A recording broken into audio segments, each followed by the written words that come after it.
Hello everyone, কেমন আছেন সবাই? আজকে নতুন একটা ভিডিও নিয়ে আসলাম আপনাদের সামনে। মতিচুর লাড্ডু দেখতে একদমই মিষ্টি দোকানের মতো এবং খেতেও তেমনই সুস্বাদু। তো এবার দেখা যাক আমি কিভাবে মতিচুর লাড্ডুগুলো বানিয়ে নিলাম। 1 কাপ বেসন নিয়ে নিচ্ছি, এটা ছোলার ডালের বেসন। এবার আমি ওই কাপ দিয়ে 1 কাপ পানি নিয়ে নিচ্ছি। অল্প অল্প পানি দিয়ে আমি এটা মেশাবো।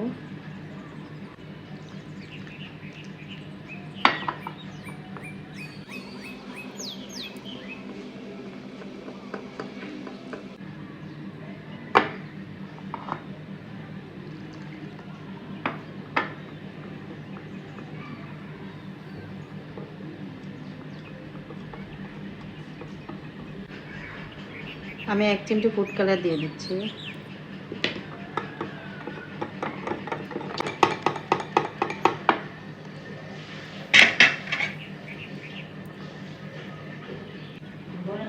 বুন্দি বানানোর জন্য আমার রেডি হয়ে গেছে।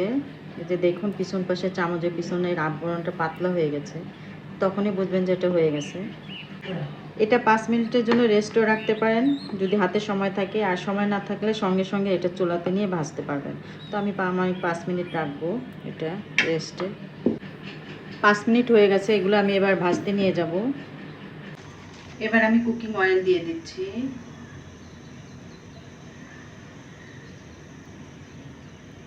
এবার আমি গ্রেটারের ভিতরে ব্যাটারটা দিয়ে দিব, যে বেসনটা রেডি করে রেখেছি। আমি আজকে গ্রেটার দিয়ে করব।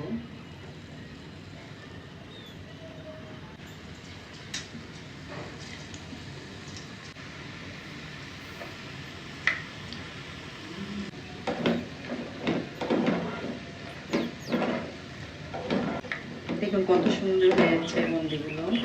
এবার আমি এগুলো উঠিয়ে নিব।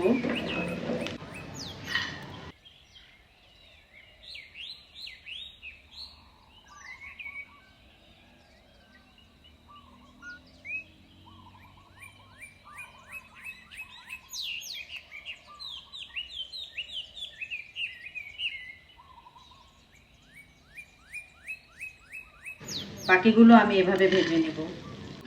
সবগুলো বুন্দি আমার ভাজা হয়ে গেল। মতিচুর লাড্ডুর জন্য আমি শিরা বানাবো। এবার হচ্ছে আমি 1.5 কাপ চিনি দিয়ে দিচ্ছি। চিনিটা আপনারা যে যেমন খান তেমন দেবেন, আমি একটু কম মিষ্টি খাই এই জন্য কম দিলাম। 1.5 কাপই পানি দিয়ে দিলাম।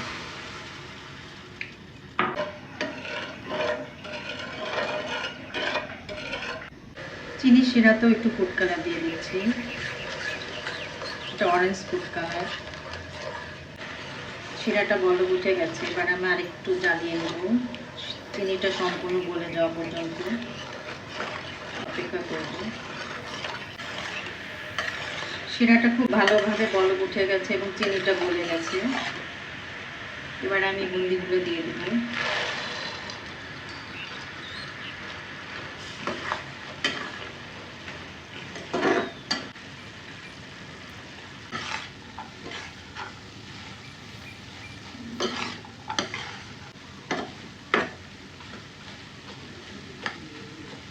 বুন্দিগুলো শিরাটাকে চুষে খেয়ে ফেলেছে।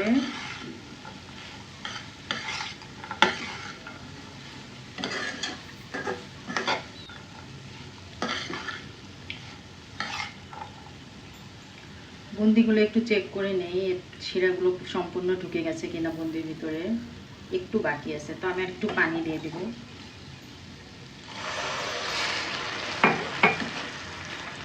যখন নরম সফট হয়ে যাবে তখন বোঝা যাবে যে হয়ে গেছে।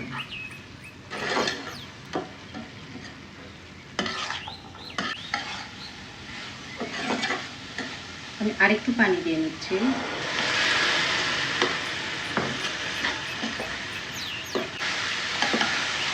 বুন্দিগুলো ভালোভাবে সিদ্ধ না হলে ভালো করে গোল হবে না, ভেঙে যাবে।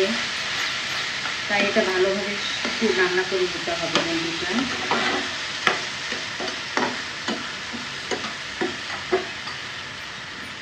একদম নরম সফট করে নিতে হবে। দেখুন আমার এখন এটা হয়ে গেছে একদম।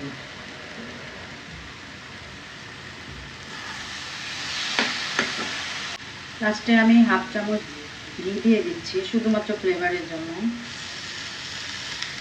মিষ্টির দোকানগুলোতে দিয়ে থাকি, তাই আমি দিলাম।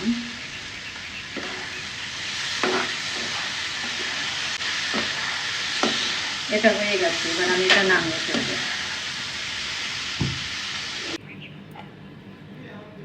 এবার আমি এটা প্লেটে ঢেলে নিচ্ছি। ঢেলে এটা কিছুক্ষণের জন্য ঠান্ডা করতে দিব।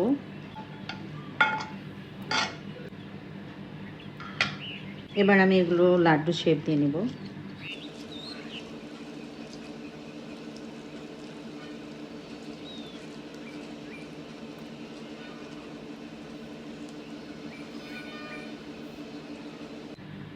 হয়ে গেল আমার লাড্ডু শেপ।